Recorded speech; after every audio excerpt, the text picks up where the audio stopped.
What's good? It's your boy Jay, that's me. We're going to get into Monday Night Raw from March the 17th, 2025. Happy St. Patrick's Day.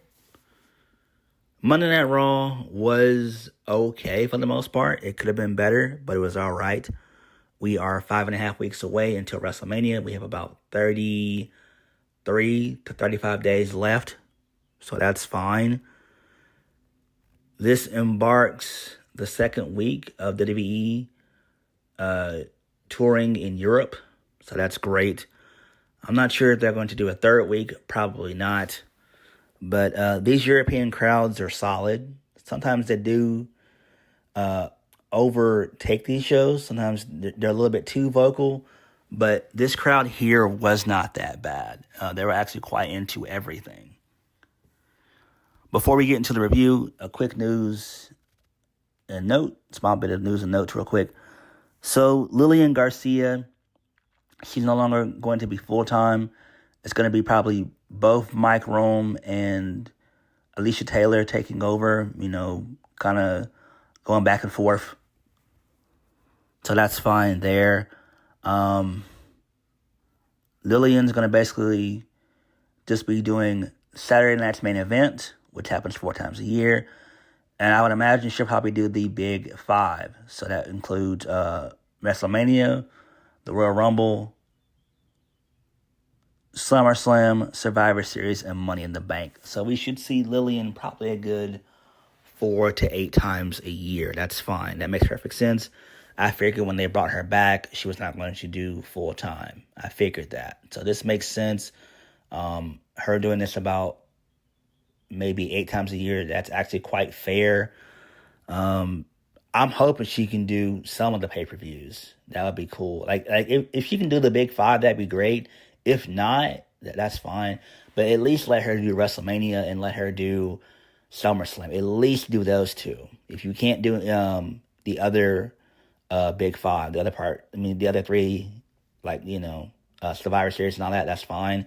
But if she can do WrestleMania and SummerSlam, that would be fine. So, there's that. All right, let's go ahead and get into the show. So, we kicked the show off with John Cena, and he got booed out of the building. This was tremendous. This was great. So, John Cena gets booed. He comes out to his original theme and regular attire. He's not smiling. He's super stoic, almost like he's frozen solid, which is pretty cool. This is great. There's a bunch of Cena sucks, let's go Cena, Cena sucks chants that break out. So you sold out chants basically broke out as well. That was cool. So Cena gets on the mic after all this. This lasted about a good 2 to 3 minutes. So Cena says, when someone is properly grounded in life, they shouldn't have to look outside themselves for approval. So the crowd boos Cena. He says, you're making it easy for him. 25 years. He's been the victim. He's been the victim of an abusive relationship. Cena says they lost their time to talk.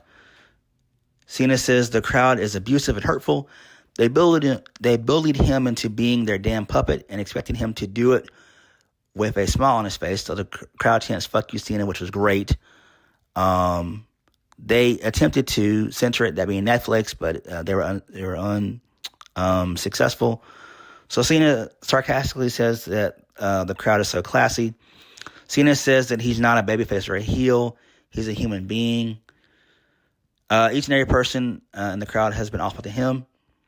It's been the same noise for 25 years. When he first got here in WWE, they loudly let him know that they hated him. Moments of embarrassment and shame, they let him know he wasn't worthy of their attention. Cena changed and hoped that they would like him.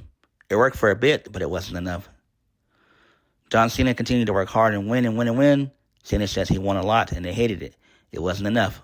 So what did he do? He spent the next 10 years of his life to give away everything he could, and it still wasn't enough. He said in his final moments, what's left to do, he can walk away. Cena announced his retirement in a move that's never been done before. He actually is walking away at the end of the year. He tried one last time to get along with them, and they ruined it. Like they ruined everything. For 2 seconds, it was great. But then it was never enough. The crowd sings, na na na na, hey, goodbye. Cena says, these idiots keep proving a point. No matter what he does, it's never enough. They should all be ashamed. All they ever do is take. They only care about themselves. Cena put his values on the line to make a very important choice in his life. All they thought about was what they got. I love what Cena says here. He says, none of you sons of bitches ever asked me how I felt. All they want to know is what they can get. They get nothing. They get what they've earned. And what they've earned is nothing. They don't get a new look because they dress like him. He doesn't dress like these idiots. They don't get new music. That's his voice on that song. The crowd's time is finally up. Cena's time is finally now. The only thing they get is to take a long, hard look in the mirror to see how awful each and every one of them has been to him in the last 25 years to him. Nice. This was great. So, Cena continues on by saying that, the fans can't. We want Cody. Cena says that they're training for their brand new shiny toy because they're about to put him out to pasture. They continue to prove why they're awful people. No one is safe, especially people he can pick on out in the crowd. So, Cena says that what the supporters have done to him is still from him. They still his personal moments and his time that made him their toy. He's the butt of their invisible joke. It's not funny. It's pathetic. The crowd's pathetic. John Cena says they're not ready to lean into an uncomfortable conversation.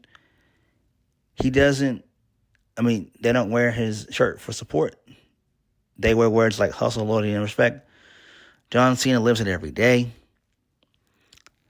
They said they never give up, but John Cena's definition of that, they do not support him. What they do is use him as a excuse for their pathetic failure in life, and all they've done for 25 years is sit on their asses and watch him be great. Everyone, including a kid in the crowd, is in a toxic, dysfunctional relationship. That's great. So then the crowd chants, shut the fuck up in this. This is great. Cena says he's breaking up with them. They're dumped. Cena doesn't need them and doesn't care about them. They don't matter to him. There's no noise they can make because they know he's right. This is great. Tremendous. Now, this was quite long, but it does make sense. So Cody comes out. He gets a really good reaction.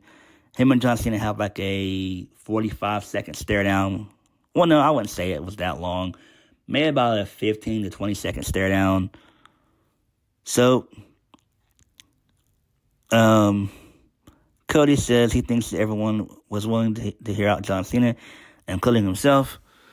So, according to John Cena, Cody Rhodes said the crowd gave him their worst, but also their best for the 25 years. But they did that because Cena was special and could take it and carry it. Then John Cena calls Cody Rhodes a kid. Cody Rhodes says, enough. He says, it's WWE champion. Cody Rhodes asks Cena, who the hell are you? Where's the guy on the shirt right here? Cody Rhodes says, he's excited about the prospect of going against John Cena, but all he got was this. This better not show up at WrestleMania. If it does, he'll run over it and it'll run out. Gave it its best shot, and Rhodes got up. He'll retire him early. Cody Rhodes says he wants to face John Cena at WrestleMania 41, not this whiny bitch. So this is great. So I do like this. This is really good stuff here. I like this. This is actually quite interesting. I like how Cena is just continuing to actually be himself. He's being his authentic self for the first time. We'll have to get more of this. Obviously, we still got 5 weeks left to go.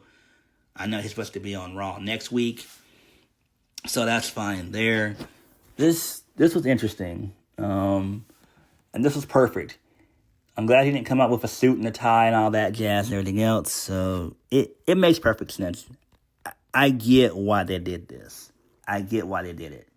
It does make sense, and I do see him defeating Cody at WrestleMania 41. So this was a good way to start the show.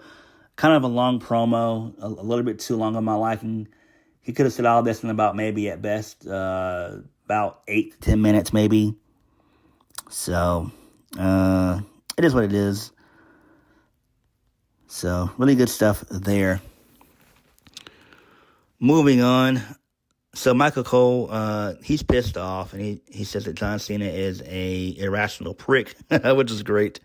So then we get a video package of Ricky the Dragon Steamboat, how he won at WrestleMania 3 to defeat the Macho Man to win the Intercontinental Championship. Nice. First match of the night, Ludwig Kaiser versus Penta. Penta defeats Ludwig Kaiser in a no-holds-barred match. It was just a typical match with just steel chairs and whatnot. Kaiser ended up doing the Canadian Destroyer on the announce table. That was pretty cool.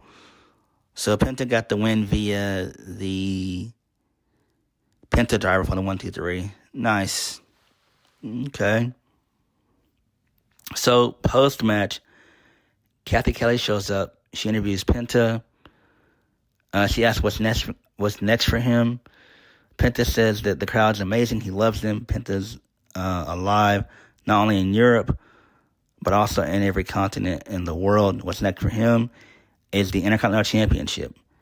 And Penta doesn't care what he has to do. Nice. Good shit there. Moving on. So we get more Judgment Day stuff.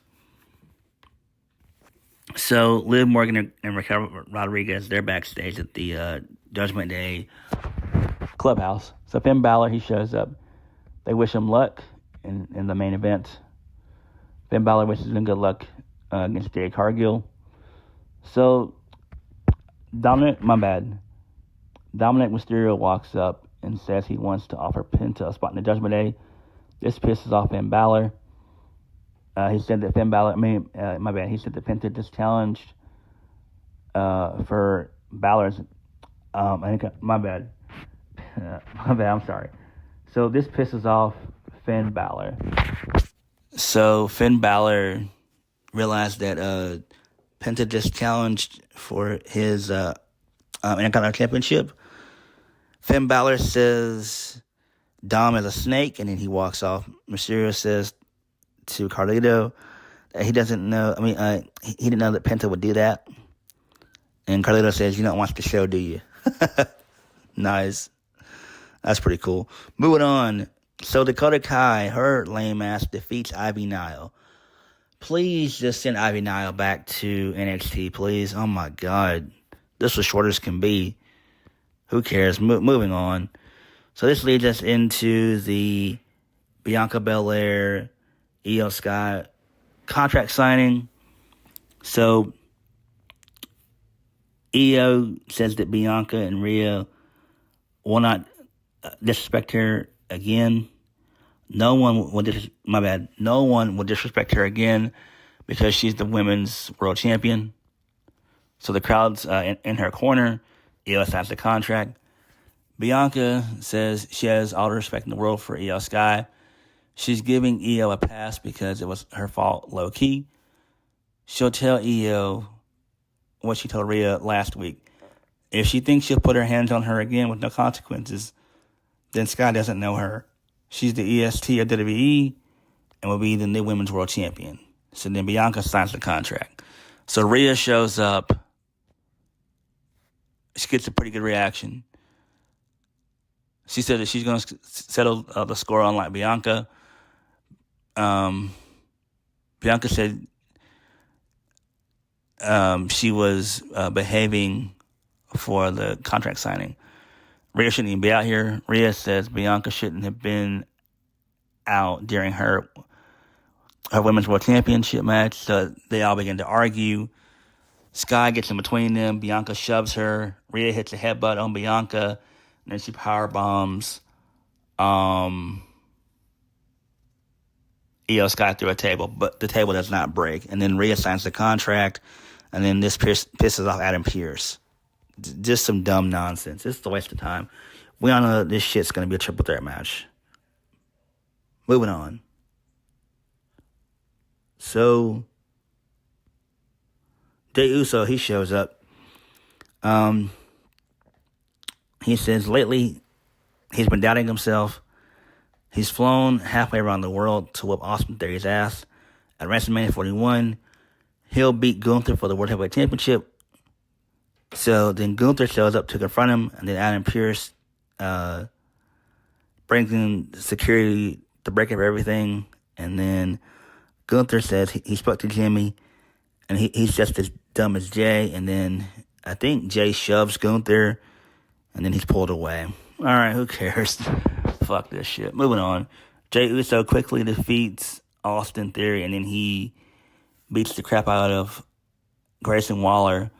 Gunther shows up. He puts Jay into a sleeper hold. Jay reverses it, and Jay fights off Gunther. Jay grabs Gunther's title, poses with it for a second, and then he throws it at Gunther. Oh, man. It doesn't matter. I don't care about any of this garbage. I really don't. Like, at this point, Jey Uso should have won the title all the way back in January during Saturday Night's Main Event. That's when he should have won the title. We have another 5 weeks of this nonsense. What a waste. And I don't care about this at all, period. Like, why do you want any of us to get invested in this? This is a Raw main event at best. Moving on. So, Adam Pearce, he's backstage. He's trying to explain to Rhea that just putting her name on a piece of paper isn't legally binding. So he gets the contract back, and then there's a brawl that breaks out between Bianca, Rhea, and Io Sky. It doesn't matter. Same old shit. Moving on. The LWO, Rey Mysterio, and Dragon Lee, they defeat the Creed brothers, Julius and Brutus Creed. So that's fine. And then Chad Gable, who shows up in his lucha mask, he beats the crap out of both Rey and Dragon Lee. Okay, this is fine. Do I give a shit? No. Moving on. So, Seth Rollins shows up. So the crowd sings his song as per usual. So,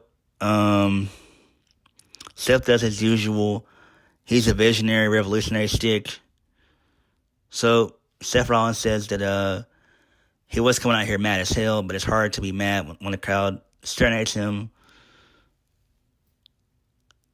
So then CM Punk chant breaks out. Rollins says he'll get to him, but he wants to talk about Roman Reigns. He said Rollins isn't upset at Roman because he would have done the same thing. The problem is that even after all these years, and with a wise man in his ear, Roman Reigns can't come up with a plan. He needs his architect to plan it for him. He had the time and the place, but he left out one detail. That detail was CM Punk. Rollins says that Punk is the luckiest loser on the face of the planet. If he had a few more seconds in the cage with Punk, he'd stumped his head through the mat, ending his WrestleMania dreams and putting his career on ice. He'd have taken care of the CM Punk problem for everyone, including Roman Reigns. Now it's time for the good old days. Now it's like the good old days when he's left to clean up Roman's mess. Rollins will put the OTC in his place. His two favorite people, Roman Reigns and CM Punk, will be in the same place at the same time this Friday on Smackdown. Rollins says he wishes they were here too. Rollins was thinking why he should let them have all the fun. Maybe Rollins will make a trip down to Italy and put himself between between Roman Reigns and CM Punk on SmackDown. Pause. And then Rollins just tells the crowd to sing his song and to get ready for the main event. So that's fine there. Do I care about this shit? No, I don't. Moving on. So AJ Styles, he's backstage. My bad. He's backstage with Kathy Kelly. Kathy Kelly, she asked him about his comments on Logan Paul. So Styles is about to speak, but he gives into the crowd.